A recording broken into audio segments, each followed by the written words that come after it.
Think slow. Breathe. Relax. Big jump. Straight arms, straight legs. Spot.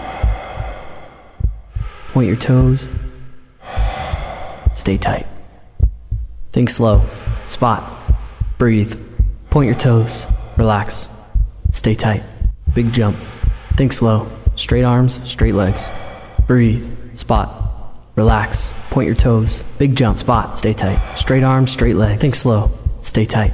Breathe. Point your toes. Relax. Spot. Think slow. Big jump. Breathe. Straight arms, straight legs. Relax. Spot. Big jump. Stay tight. Point your toes. Relax. Stay tight. Big jump. Think slow. Spot. Point your toes.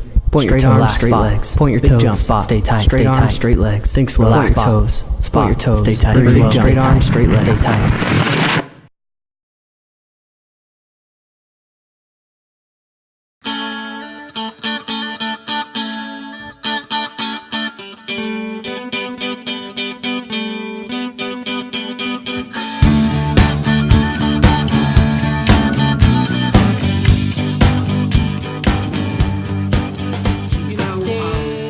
He went to Lanning, and they offered a learn to swim program over at the college in New Jersey.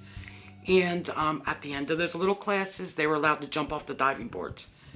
And everyone else would be going on the 1 meter boards, and Steve would go on the 3 meter board and do a somersault off it. So the instructor that he had just kind of said, maybe there's a potential. Here's a diving coach. He was pretty talented as a youngster. We all thought he was, awesomely talented.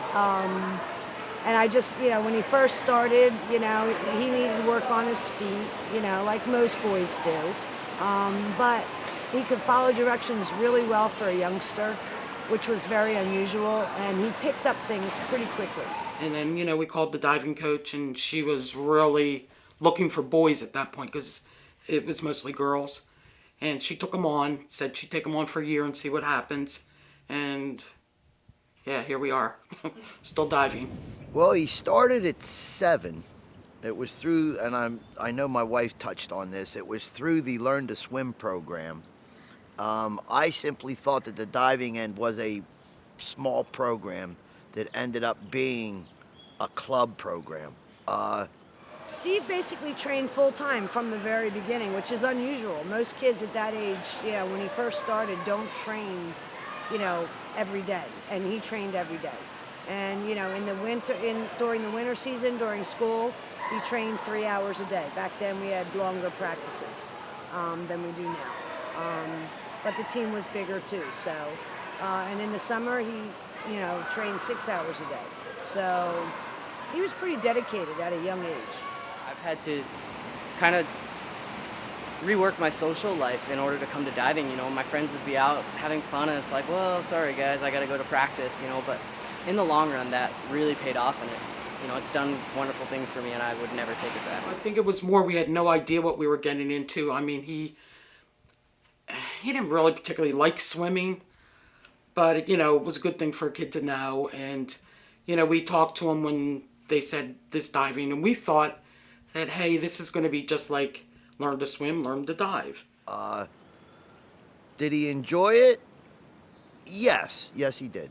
I'll tell you what, he liked it, and there was days that he really hated it and wanted to quit.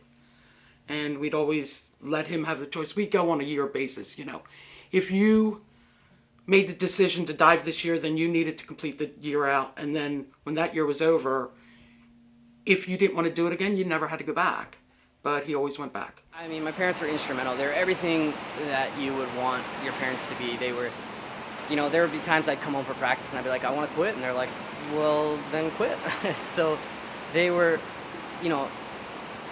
they wanted me to keep doing it, I think. And, I loved it. And they were really supportive from day one. They went to all my competitions and they really helped me out. And there's good days and bad days, and the good days you couldn't stop smiling, and on the bad days, just got to play it by ear.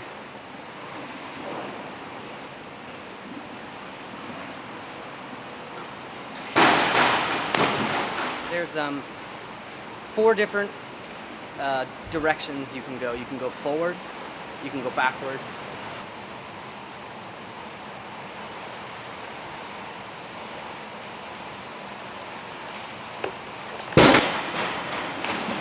You can go reverse, which is where you're facing forward and spin towards the board. Or you can go inward, where you're facing backward and go towards the board. And then there are positions. So there's a tuck position, a pike position,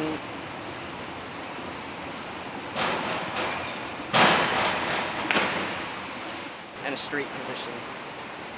And then you also have twisters, and you can twist in any direction.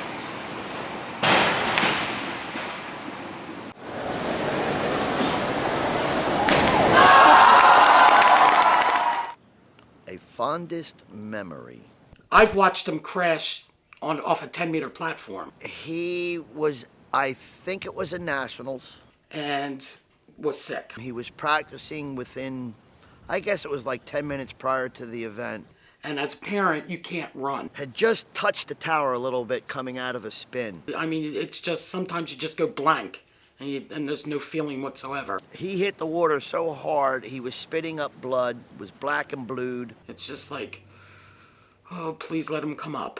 After that, it took about 7 minutes for the event to start. His first dive, he was a fairly simple dive and got 8s and 9s for it. I was pretty surprised out of that, and so was everyone else. The very first time he ever learned how to do a flip, he was 7, and his first 2 flips, he did flat back on the diving board. And he got right up, and he was just so determined after the first time he did it, and I was popping him. So he gets up and he goes and he does it again, and his parents are sitting in the stands, and I'm having a heart attack. So I'm like, just do what you did off the wall, do a forward roll. He does it again, and I pop him, and he lands flat on the board again. And then he's like, he gets up and he's like, I'm not doing that again, I'm doing it right.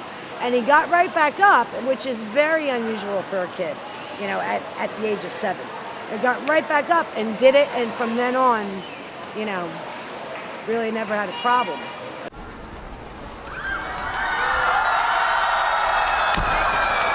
China was an amazing experience. I think that, you know, it's something that not a lot of people get to do. I got to spend 1 year there doing what I love to do. Oh, I'll tell you, I didn't like it at all. Yeah, that was a hard one. You know, first couple months, I was like, oh my gosh, because you know, you hear horror stories when people go overseas. And I couldn't ask for anything more. It's a different lifestyle, for sure. But, you know, while people were sitting behind desks or searching for jobs straight out of school, I had one locked up, and it was something that I was just super passionate about, and I learned a lot, and it was just overall a really great experience. he assured me that everything would be okay, and it was. So it got easier. It definitely got easier as the months went on. The things that I learned most were just how to shop, you know, bargaining with numbers, and then eating. You know, once you start eating things and you get comfortable with it, you can learn how to say that in Chinese. My favorite food was hei jiao zhu, hei jiao feng kai, which is black pepper pork with the black pepper sauce on the side.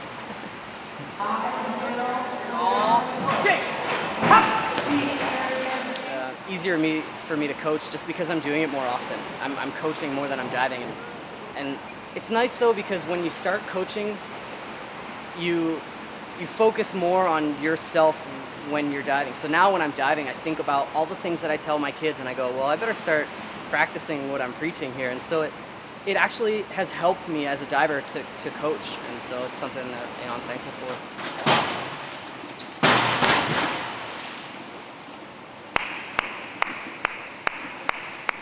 Nice job on the entry. Step and fold a little bit more so we get that connection. He really loves coaching, and he's doing well with that too, besides his own diving. With the younger guys here that I coach, I try not to develop them as just an athlete, but, you know, as a child as a whole, like really instill like teamwork and all the good values that, you know, you would see everywhere in life and not just in the sport of diving. Just a little back in the hurdle, a little more over your toes. That's the good. I coach anywhere from, I think the youngest girl on the team here that I coach is 9 years old, and then I coached all the way up through seniors in high school.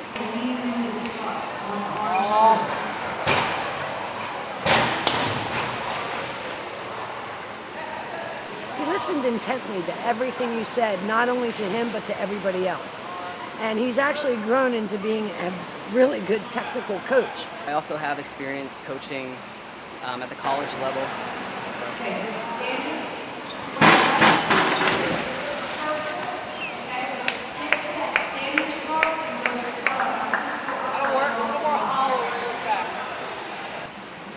Most memorable moments for me would be Olympic trials in 2004 was definitely just an incredible experience for me. And then, you know, being on the Redbull tour right now is the highest level of diving that there is for a person like me. And so just being there every day is great.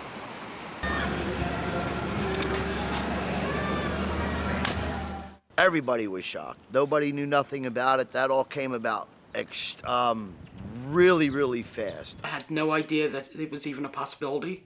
He thought he was going to apply, found out he was, the interviews were already over at that point. I had no idea he was even interested in cliff diving at all. I thought he was just really kind of going for this free trip to Australia. He thought he was going to wait until the following year. Within days, there was something happened, and they threw him on the team, or for the tryouts, I should say. I didn't even know. I was on the computer the next morning, and one of my friends came on and said, congrats to Steve. And I'm like, what do you mean, congrats to Steve? He's like, he made it. I'm like, you gotta be kidding me.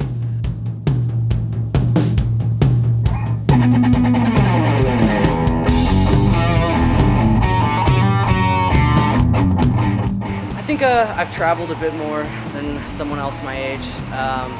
A lot of people my age too are, you know, finished up college. I'm 25 years old, and people now are starting to settle down and want to start families. And you know, I feel there's a lot that the world has to offer, and I really want to explore those things before I settle down and start a family.